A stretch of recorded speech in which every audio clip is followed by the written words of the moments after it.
टुनटुनी चिड़िया की 11 बेटियां। देखो टुनटुनी, अब तक तुम 11 बेटियों को जन्म दे चुकी हो। मुझे सिर्फ एक बेटे की इच्छा थी। इस बार बेटा ना हुआ तो तुम एक दर्जन बेटियों की माँ बन जाओगी और मैं तुम्हें घर से निकाल दूंगा। हे भगवान, इस बार तो मुझे एक बेटा दे दो, नहीं तो मेरे पति मुझे घर से बाहर निकाल देंगे। टुनटुनी अंडे पर बैठी हुई थी। तभी अंडा टूटने की आवाज सुनकर टोनू आता है। टुनटुनी बताओ, बेटा हुआ है या बेटी? अरे तुम जवाब क्यों नहीं देती हो? तुम रो रही हो, इसका मतलब तुम्हें फिर से बेटी हुई है। अजी, मैं आपको क्या बताऊं, ये आंसू दुख के नहीं खुशी के आंसू है। भगवान ने इस बार हमें बेटा दिया है। अरे वाह, आओ बेटा मेरे पास आओ, अब से तुम मेरे साथ रहोगे। टुनटुनी मेरी बात सुनो, मैंने तुम्हें घर में इसलिए रखा हुआ था क्योंकि मुझे एक बेटा चाहिए था। अब तुम इन 11 बेटियों को लेकर इस घर से निकल जाओ। अजी, मैं इन 11 बेटियों को लेकर कहाँ जाऊंगी? इनका पालन पोषण कैसे करूंगी? इनको कहाँ रखूंगी? मुझे कुछ नहीं सुनना है, बस तुम अभी के अभी यहाँ से निकल जाओ। ठीक है, जहाँ भगवान ले जाएगा मैं अपनी बेटियों को वहीं ले जाऊंगी। कोई ना कोई सहारा तो मिल ही जाएगा। आप हमारे बेटे का ख्याल रखना और इसे अच्छे से पढ़ाना। इतना कहकर टुनटुनी अपनी 11 बेटियों को लेकर घर से निकल जाती है। वो दिन भर जंगल में भटकती रहती है कि उसे रहने के लिए कोई आशियाना मिल जाए, लेकिन उसे कोई जगह नहीं मिलती। आखिर में वो एक घर का दरवाजा खटखटाती है। तभी एक चिड़िया बाहर निकल कर आती है। क्या काम है, बताओ। बहन, मुझे तुमसे एक मदद चाहिए। मेरे पति ने मुझे मेरी बेटियों के साथ घर से निकाल दिया है और मेरे पास रहने के लिए घर नहीं है। क्या मैं कुछ दिन तुम्हारे घर में रह सकती हूँ? कुछ दिन के अंदर मैं दूसरा घर ढूंढ लूंगी और फिर यहाँ से चली जाऊंगी। बहन मेरी मदद करो। अगर किसी के पास घर नहीं है तो उसे अपने घर में रखना मेरा ठेका नहीं है। और वैसे भी तुम्हारी इतनी सारी बेटियां हैं, मुझे इनसे अपना घर गंदा नहीं कराना। लेकिन तुम्हारे पास एक रास्ता है। बताओ ना बहन, मेरे पास क्या रास्ता है? मैं अपनी बेटियों को कहाँ लेकर जाऊँ? तुम अपनी बेटियों को अमेज़न के जंगल में ले जाओ। वहाँ पर कोई पक्षी नहीं रहता और तुम्हें घर बनाने के लिए बहुत जगह मिलेगी और तुम्हें वहाँ खाना भी मिलेगा। लेकिन वहाँ कोई पक्षी क्यों नहीं रहता और वहाँ कोई खतरा तो नहीं? हा हा हा। अरे वहाँ कोई पक्षी इसलिए ही तो नहीं रहता क्योंकि वहाँ रहने में बहुत खतरा है। इतना कहकर चिड़िया वहाँ से चली जाती है। माँ, मुझे बहुत भूख लगी है माँ, मुझे खाना दो, नहीं तो मैं भूख से मर जाऊंगी माँ। अब बेचारी टुनटुनी के पास उस जंगल में जाने के अलावा कोई रास्ता नहीं बचा था। अब भगवान के भरोसे मैं तुम सभी को उस जंगल में ले जा रही हूँ। इसके अलावा अब और कोई रास्ता नहीं बचा। इतना बोलकर टुनटुनी अपनी बेटियों को अमेज़न के जंगल में ले जाती है। वहाँ उसे एक खाली घर दिखता है। वो सभी उस घर में चले जाते हैं। मोनी बेटा, मैं तुम सभी के लिए खाना लेने जा रही हूँ।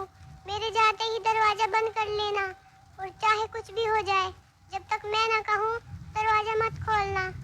जब मैं लौट कर आऊंगी तो मैं ये आवाज निकालूंगी, मैं आई, दरवाजा खोलो। ये सुनते ही दरवाजा खोल देना। ठीक है माँ, जब आप ये आवाज निकालोगी मैं तभी दरवाजा खोलूंगी, लेकिन आप जल्दी ही लौट कर आना माँ। टुनटुनी जैसे ही खाना ढूंढने के लिए घर से निकलती है। आज तो खाने का काम बन गया। अब मैं इस चिड़िया के बच्चों को खा जाऊंगी। हा हा हा। चील दरवाजा खटखटाती है।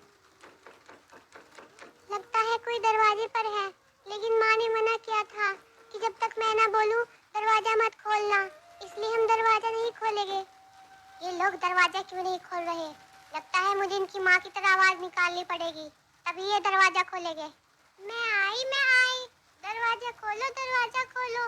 मैं हूँ तुम्हारी माँ, दरवाजा खोलना बेटा। माँ आ गई, अब दरवाजा खोल देती हूँ।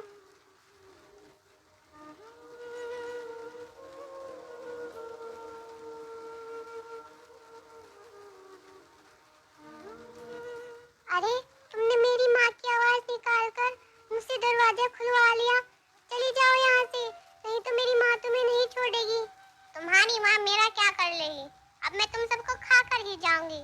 मुझे किसी तरह इसे बातों में लगा कर रखना पड़ेगा। हो सकता है तब तक माँ आ जाए। अगर तुमने मेरी किसी भी बहन को हाथ लगाया तो मैं ही तुम्हें मार डालूंगी। तुम बहुत बोल रही हो, सबसे पहले मैं तुम्हें ही खाती हूँ। जैसे ही चील मोनी को खाने के लिए आगे बढ़ती है, तभी टुनटुनी वहाँ आ जाती है। रुको चील, खबरदार, अगर तुमने मेरी बेटी को हाथ भी लगाया, तुम मेरा क्या कर लोगी? मैं तुम्हारे सामने ही तुम्हारी बेटी को खाऊंगी।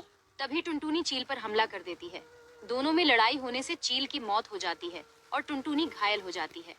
मोनी बेटा, अब मेरे पास ज्यादा समय नहीं रहा। तुम्हारी सुरक्षा करने के लिए अब मैं नहीं रहूंगी, इसलिए तुम अपनी बहनों को लेकर इस जंगल से चली जाओ। ये जंगल तुम्हारे लिए सुरक्षित नहीं है बेटा। टुनटुनी इतना बोल ही रही थी, तभी उसकी मौत हो जाती है। माँ, आप हमें छोड़कर चली गई। अब हम आपके बिना कैसे जिएंगे माँ?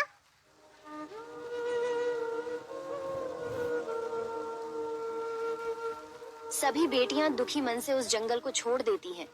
मोनी दूसरे जंगल में घर ढूंढ लेती है और सभी बहनें मेहनत करके अपना पेट पालती हैं। एक दिन एक बूढ़ा चिड़ा उन्हें दिखता है। वो बैठा हुआ रो रहा था। तभी मोनी उसके पास जाकर पूछती है, आपको क्या हुआ है? आप रो क्यों रहे हो? बेटा, आज मैं अपने बुरे कर्मों की सजा भुगत रहा हूँ। मैंने अपने बेटे के खातिर अपनी पत्नी और अपनी बेटियों को घर से निकाल दिया था, और मैंने जैसे ही उसकी शादी की, उसने अपनी पत्नी के खातिर मुझे घर से निकाल दिया। पिताजी, मैं आप ही की बेटी हूँ। आप फिक्र ना करो, आप हमारे साथ चलो। बेटी, मुझे माफ कर दो। मैंने तुम सबको घर से निकालकर तुम्हारे साथ बहुत गलत किया था। पिताजी, आप हमसे माफी ना मांगो। आप हमसे बड़े हैं। चलो, आप हमारे साथ चलो। इतना कहकर मोनी अपने पिता को अपने साथ ले आती है और वो सभी मिलकर खुशी से साथ में रहने लगते हैं।